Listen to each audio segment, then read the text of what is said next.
All right, let's begin. At the end of the last video, we kind of got cut off. A little bit of a mistake on my part. We were discussing the League of Nations, and I think I pretty much got it all done. But I just want to make sure we all understand that the League failed because it was too weak to resist the growth of totalitarian regimes. The League had no power. The League could not do anything to stop the spread of totalitarianism, of the dictatorships. In fact, just to give you an example, in the early 30s, after Japan had attacked one of its neighboring countries, it was called to task. It was called out by the League of Nations, and the Japanese got up and walked out and quit the League right then.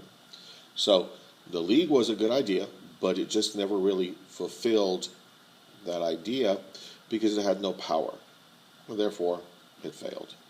All right, let's begin chapter 12, vocabulary, the World War II. This will be part 2. Let's move on to our next slide. We are looking at our first slide, and this video will probably be a little bit shorter than normal, probably get about 10-15 minutes on it, sort of make up for some of the missed time from the first video. But anyway, collective security. Powerful nations would band together to stop aggressors. And again, this is not a bad idea. You have nations like England, France, America, other nations banding together, working together to protect themselves from aggressor nations. At the end of World War II, you had the birth of NATO, NATO, North Atlantic Treaty Organization. The idea behind NATO was to provide a counter to the Soviet Union. And so NATO was formed to counter Soviet aggression in Europe. And so, was it successful? Yes. I mean, the Soviet Union never attacked a country in Europe. And it was a military agreement. If one member nation is attacked, then the others go to its defense. Okay, let's continue. The Sudetenland, this was a part of Czechoslovakia, and many Germans lived there. At the end of World War I, the German Empire, the Ottoman Empire, had been broken up and new countries were formed. Part of Czechoslovakia is an area known as the Sudetenland, and many Germans had lived there for a long, long time. And this area, and we're talking shortly after Hitler becomes the chancellor, the leader of the German people, this area was demanded, it was demanded by Hitler that this be returned to German control. And so we're looking at is an area that used to be under German control, is now under the control of the Czechoslovakians. And Hitler demanded that this land be given back to Germany because, again, lots and lots of Germans lived there. And so the idea was, Hitler said, I just want the land that belongs to Germany returned to Germany. This had once been German land. It was taken from us at the end of World War I. We had nothing to do with that, and it's our land. We want it back. The Munich Conference. 1938, British and French leaders, without consulting the Czechs, I think this is a key point right there, they did not consult the Czechoslovakians. They, British and the French leaders, the Brits and the French, agreed to give Hitler part of Czechoslovakia to avoid war. And so what we're looking at in the Munich Conference, Czechoslovakia was carved up, parts of Czechoslovakia, Sudetenland, was given back to Germany because Hitler insisted. And essentially he says, if you don't give me what I want, there will be war. Now, is this a good idea? No, it's not. This is known as appeasement, which is giving in to the demands of a potential enemy. It is, well, there are bullies, okay? I mean, we have all kinds of anti-bully policies here in the school district. I mean, on and on and on. It's difficult to say what you think without offending someone these days.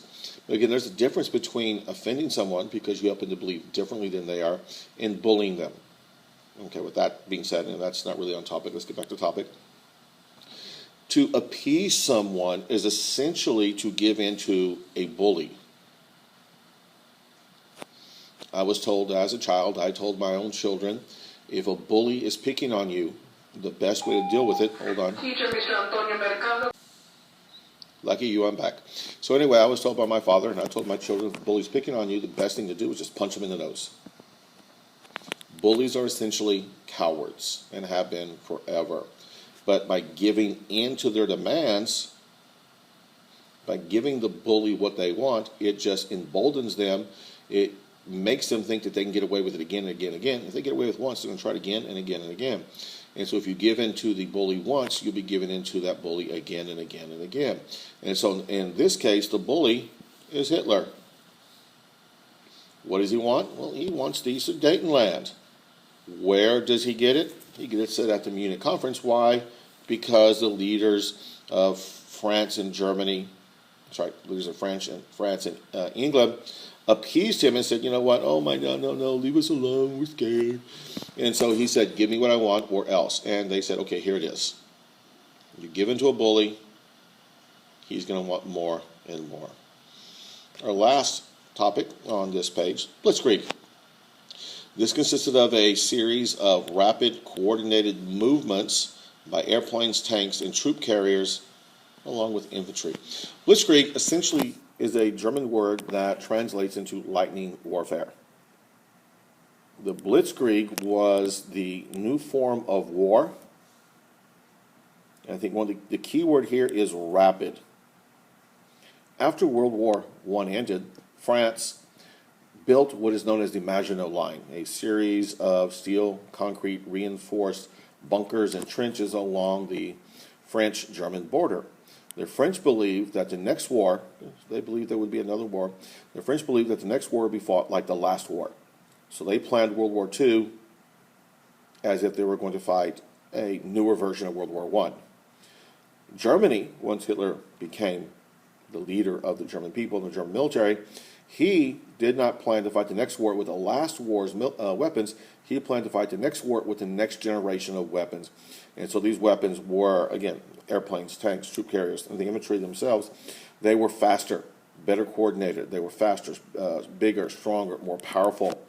And so he and his military took a leap forward in technology while France and the rest of Europe stayed where they were. So Blitzkrieg means lightning warfare. All right, let's move on to our next slide. And Neutrality Acts. Okay. America has been neutral really since day one. George Washington warned us in his farewell address that we should stay out of European affairs, European wars. And in 35 through 37, there were a series of laws passed that prohibited Americans from traveling on the ships of nations at war and from selling arms to those countries at war. So again, the United States, there was a series of laws prohibited, would not allow Americans to travel on the ships of nations that were at war. So you should not travel, thanks to the Neutrality Acts, you should not travel on a British ship. Why? Because that ship is at war. And the Neutrality Acts also forbid us to sell arms, weapons, to nations that were at war. The idea is to keep us out of war. Now again, this is 1937, the last one. The war does not really begin in Europe until 1939, September 1st of 1931, when the Germans attacked Poland. But this is looking ahead. Again, this is rare for our Congress to do this, so I'll give them a little bit of credit. They figured war would erupt at any time, and they were trying to get ahead of the game by saying, you know what, when war does break out, we need to remain neutral. We need to stay off of the ships of those nations that are at war, and we need not to sell them any weapons. It takes us to our next one, cash and carry. Kind of a way to get around the Neutrality Acts. Americans could sell non-military goods to Britain and other nations opposed to aggression, but only for cash. So again, cash and carry. We could sell non-military goods to Britain and other nations who were opposed to aggression, who were opposed to war, but we could only do it for cash. So if we wanted to sell clothing or food or medicine to England, and all they had to do is say, we're opposed to aggression, we're opposed to war. Okay, here's the good, give me money. Is it an effective way to deal with this? Well, again, maybe. I mean, from a point of view, yes, it is. If you wanted, or if you thought that America should get involved in European conflicts, then this was a way to sort of get around things like the Neutrality Acts. Okay. Quarantine speech, 1937.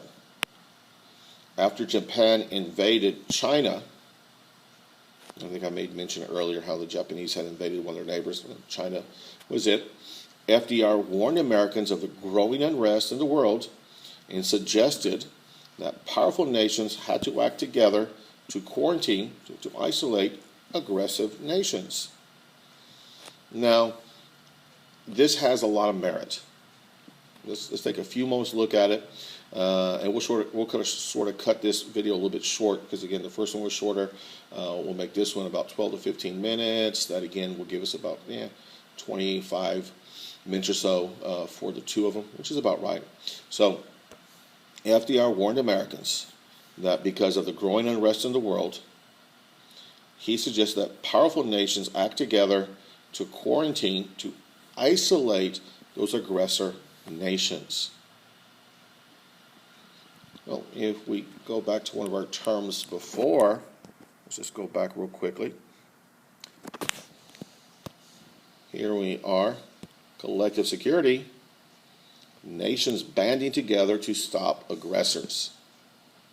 Okay, so again, in Roosevelt's quarantine speech, he essentially is asking for us to band together collective security against other nations and quarantine those aggressive nations. Now, of course, at this time in 1937, the aggressor nations would be the Japanese and the Germans. The Italians to a lesser extent, but really the Japanese and the Germans were the aggressor nations. Our last one, flying tigers. Love this concept. There were a number of movies made about the flying tigers. A couple starring John Wayne, different movies about a different concept. Essentially what this was, you had volunteer American pilots who flew to China and fought against the Japanese airplanes. So we had Americans prior to our involvement in the war. Keep in mind, the Japanese had invaded China in the early 30s. By 1935, there was really an active war between the Japanese and the Chinese. And so the Flying Tigers were American pilots, okay, who volunteered to fight on the side of China against the Japanese. And like I said, there's a lot of movies depicting this. One of my favorites is named The Flying Tigers, starring John Wayne, and it kind of goes into how these men, they were mercenaries to a certain extent. Now, were they fighting for a good cause? Yes, they thought they were. That's why they were doing it. But were they being paid for it? Yes, they were. In addition to a salary, in many cases, they got a bonus for every Japanese aircraft they shot down. So they were not fighting as Americans. They were Americans, but they were fighting for the Chinese against the Japanese. And this is really our earliest involvement in the war. Okay. Then let us recap real quickly. We are looking at the chapter 12. You know what, let me make that just a little bigger. There we go. Oh, that's better. Chapter 12, and this has been part 2 of our vocabulary. About 14 minutes and 30 seconds. Yay, bye.